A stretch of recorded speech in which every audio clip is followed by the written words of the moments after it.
Thousands of Victorian businesses would pay no payroll tax under a policy unveiled by the opposition. Victorian political reporter Simon Love has more.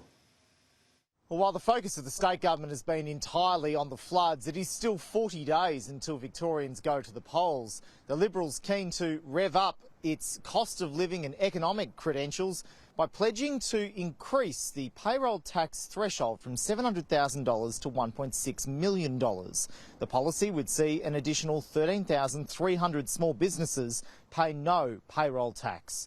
The Parliamentary Budget Office in Victoria costed the policy at $435 million over 4 years. We will forego that revenue as a state, but we believe that in doing so, that will create the job stimulus and the economic stimulus to then pick up the broader market so that can, over the forward estimate period, manage that cost to be absorbed. It's uncompetitive with New South Wales and most of the other states and territories. A government spokesperson rejected the policy, saying when they announced this policy 18 months ago, they said it would cost $1.3 billion. Now they claim it's 1/3 of that amount.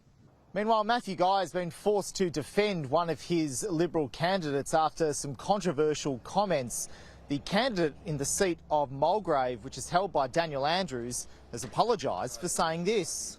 We will be getting rid of all the dodgy policies Daniel Andrews has put through, and he will be brought to justice for the murder of 800 people, for not allowing loved ones to kiss their loved ones goodbye who are dying in intensive care. I've got absolutely nothing to say about that person or the comments he made. He's completely irrelevant to the work that I'm doing, keeping Victorians safe.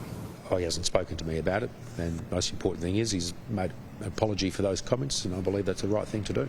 Campaign headquarters released a statement from Michael Pestrino saying, "I wish to apologise for the inappropriate language I used in an interview over the weekend."